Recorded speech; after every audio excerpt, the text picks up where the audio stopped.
యేసు ప్రభువు యొక్క రెండవ రాకడ. మొట్టమొదటిగా నేను చెప్పాల్సిన విషయం, ఆ దినమును గూర్చి, ఆ గడియను గూర్చి తండ్రి తప్ప ఏ మనుష్యుడైనను, పరలోకమందలి దూతలైనను, కుమారుడైనను ఎరుగరు.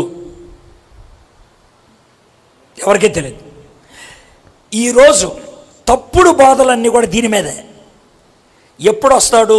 ఈ యుద్ధం తర్వాత వస్తాడా? ఎప్పుడు వస్తాడు? ఈ వారం రోజుల్లో వస్తాడా? ఎప్పుడు వస్తాడు? పలానా విషయం జరిగిన తర్వాత వస్తుందా? ఒక్క మాట చెప్తున్నాను, ఎప్పుడు వస్తాడో దేవుడు చెప్పలేదు. అపోస్తలుల కార్యం 1:7 ప్రకారం తెలుసుకోవడానికి ప్రయత్నం చెయ్యొద్దు. యేసు ప్రభువారు చెయ్యొద్దురా అని అంటే ప్రయత్నం చేసేవాడిని ఏమనాలే? పైగా వాడు నేను ప్రవక్తని, నేను పండితుడిని అని అంటాడు. పండితువు కాదురా, పందివిరా నువ్వు అనాల. పండితుడు కాదు, నువ్వు పందివి. అదేంటి సార్ అంటే, పందే వద్దంటే మురికాల్లోకి వెళ్ళేది. నువ్వు పండితుడు ఎందుకు అవుతావు? పందివి. ఎందుకంటే వద్దన్నాడు ఆయన. దాని గురించి ఆలోచించొద్దు. ఎందుకు ఆలోచించొద్దు? ఎప్పుడు రెడీగా ఉండు, ఎప్పుడు రెడీగా ఉండు. అది ఆయన రెండో రాకడ గురించి చెప్పిన విషయం. రెండోది, అందరికీ కనబడుతూ వస్తాడు. దానికి కొన్ని రెఫరెన్స్లు ఉన్నాయి. ప్రతి మోకాలు ఆయనకు వంగుద్దని. ఏ క్షణంలోనైనా వస్తాడు, చెప్పబెట్టకుండా, దొంగతనం లాగా. రెప్పపాట్లో మన జీవితం మారిపోతుంది. రాజుగా పరిపాలిస్తాడు, రాజుగా పరిపాలిస్తాడు. ఇది రెండో రాకడ గురించి కొన్ని విషయాలు. ఇప్పుడు యేసు ప్రభుని మనం ఎన్ని కోణాల్లో చూడగలుగుతామో చూడండి. ఆయన దేవుడు, యోహాను 1:1. ఆయన ప్రభువు, ఆయన మధ్యవర్తి, ఆయన ప్రవక్త, ఆయన ఉత్తరవాది, ఆయన ప్రధాన యాజకుడు, ఆయన రాజు, ఆయన మెస్సయ్య, ఆయన న్యాయాధిపతి, ఆయన సంఘానికి శిరస్సు. పరిపూర్ణ మానవునిగా మన శోధనలు, శ్రమలు, బాధలు అర్థం చేసుకుంటాడు ఆయన. కాబట్టి ఆయనకి విజ్ఞాపన చేయడానికి మనకి ధైర్యం ఉంది. ఆయన పునరుద్ధాన శక్తిని ఆశ్రయించి పాపంపై జయము పొంది జీవించాలి. ఆయన రాకకు ఎదురు చూస్తూ సంసిద్ధంగా జీవించాలి. మహిమలోకానికి మనము కూడా వెళ్తాము. ఆ నిరీక్షణతో పవిత్ర జీవితం జీవించాలి. యుగ సమాప్తి వరకు మనతో ఉంటాడు కాబట్టి ధైర్యంగా జీవించాలి.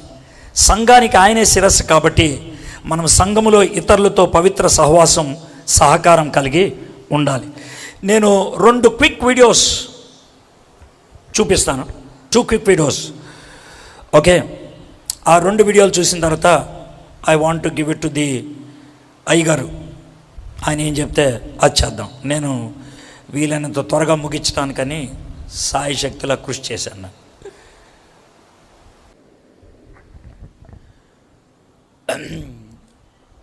అది చిన్న video, 1 minute video.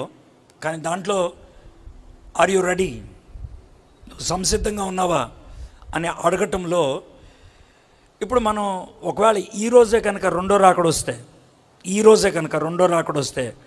I don't know what will be your position. మీరు ఎలాంటి సిచ్యువేషన్లో ఉంటారో నాకు తెలియదు. I don't know. Will you be left or will you be raptured? మీరు ఎత్తబడతారా, ఇక్కడే విడవబడతారా? Just think about it. ఈ వీడియో కూడా చూద్దాం.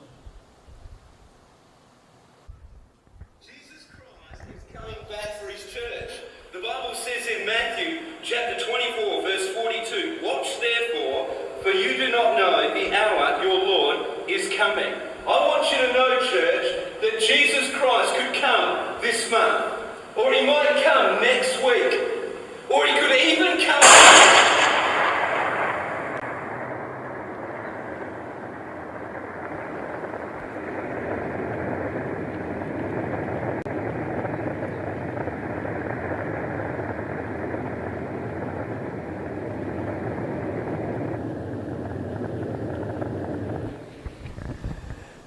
ఒకవేళ మీరు అలాంటి పొజిషన్లో ఉంటే కనుక మీ పరిస్థితి ఏంటో ఒకసారి ఆలోచించండి. Just imagine if you are in that kind of situation. మీరు అలాంటి సిచ్యువేషన్లో ఉన్నట్టే what you have to do అనేది ఆలోచించండి. అందుకనే దేవుడు అవకాశం ఇచ్చినప్పుడు మనము రక్షణ వార్తను మనం సీరియస్గా తీసుకోవాల్సినటువంటి అవసరం ఉంది. అంతేకాదు మనం ఇరుగు పొరుగు వారు ఎవరినైతే మనం బాగా ప్రేమిస్తున్నామో we have to think about them.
నేను పాస్టర్ గారి కూతుర్ని, పాస్టర్ గారి కొడుకుని. మా అమ్మ బాగా ప్రార్థన చేస్తుంది, మా భార్య బాగా ప్రార్థన చేస్తుంది, మా ఆయన బాగా సేవ చేస్తాడు.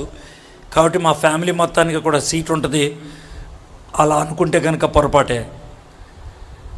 ఆ భార్య చేతిలో రింగ్ వదిలేసి వెళ్ళిపోయింది, ఆ కుమార్తె తండ్రిని వదిలేసి వెళ్ళిపోయింది.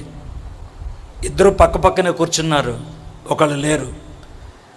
ఒకవేళ నువ్వు ఆ విడవబడే వాళ్ళలో ఉంటావేమో, నువ్వు ఎవరినైతే బాగా ప్రేమిస్తున్నావో, ఎవరైతే నీకు బాగా క్లోజో వాళ్ళ విధంగా విడవబడే వాళ్ళు ఉంటారేమో. నీకు ఆ బాధ ఉంటే క్రీస్తు ప్రతి ఒక్కరి కోసం చనిపోయారు, ఆయన పునరుద్ధాన శక్తి ప్రతి ఒక్కరికి ఉన్నదనే విషయం గమనిస్తే సువార్త చెప్పకుండా ఉండలేం, మనం సువార్తను అందించకుండా మనము ఉండలేం. There is power in the gospel and there is a need for us to present that gospel. May God give us that passion to share the gospel.